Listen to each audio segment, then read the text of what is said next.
皆さん、こんにちは。Today, I am thoroughly explaining what shadowing activity is all about and why we need to do shadowing.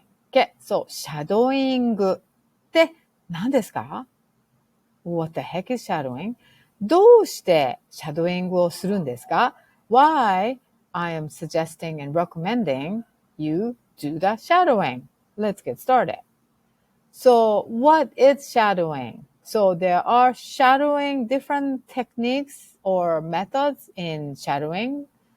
You can't really just do all put in under one category. Shadowing is a language learning practice whereby a learner, a shadower, listens to the speaker and tries to reproduce the utterance, either by overlapping the speaker's utterance with a slight delay.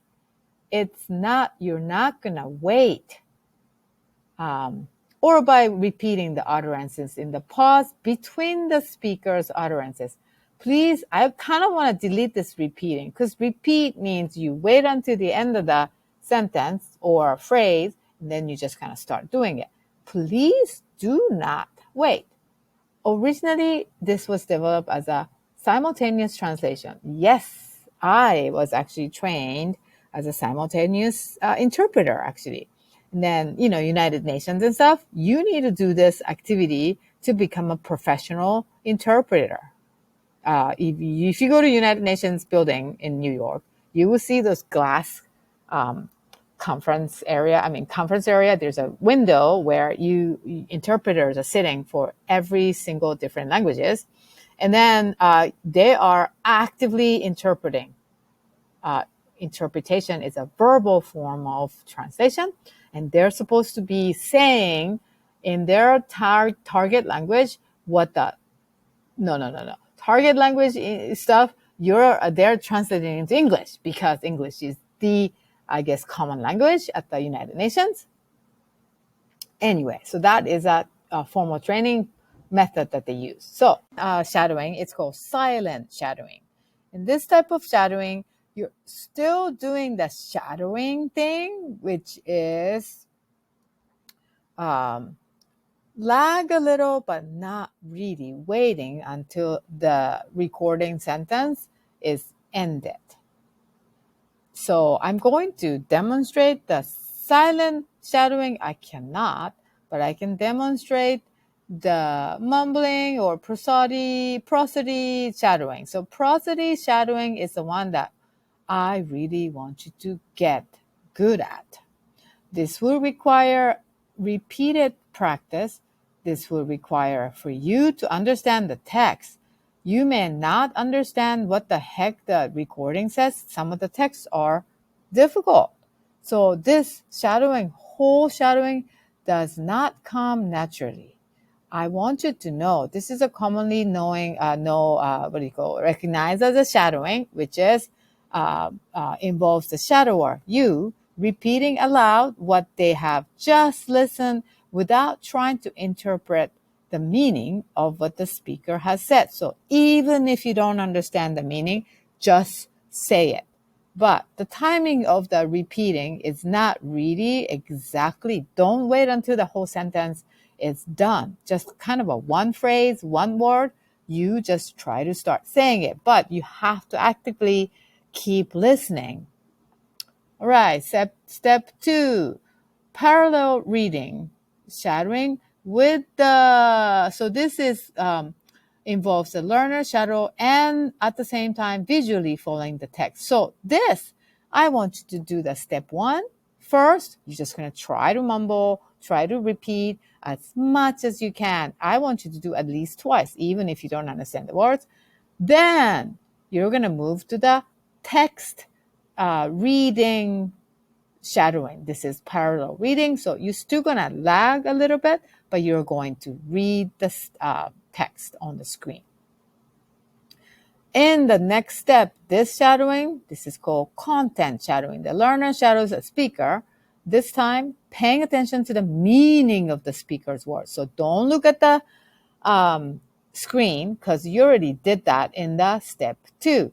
Step 3, you're just going to do the shadowing without looking at the screen. This time you should know the meaning or words. Yeah, that is what the shadowing does. So tips to improve in shadowing practices: say whatever words or phrases you think you heard and say as much as you can first. You need to keep trying until you feel like you are catching up the speed.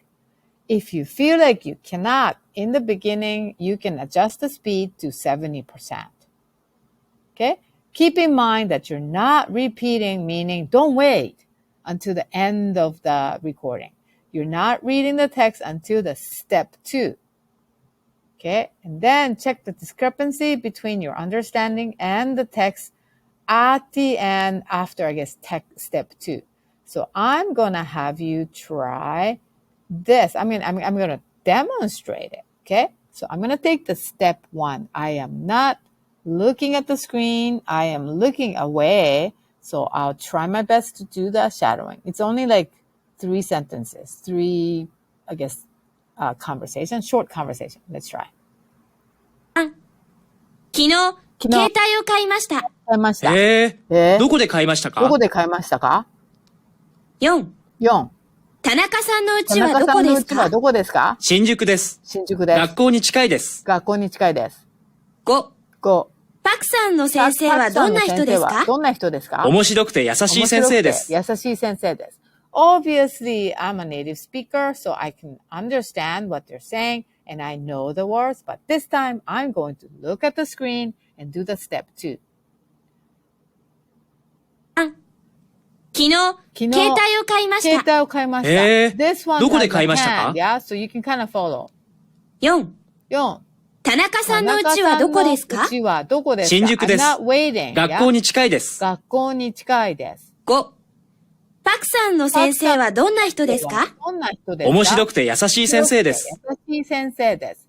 So, I want you to go back to that screen and initially do just the shadowing without looking at the screen. Next step, follow the hand arrow, the cursor, and try to shadow still, but lag a little.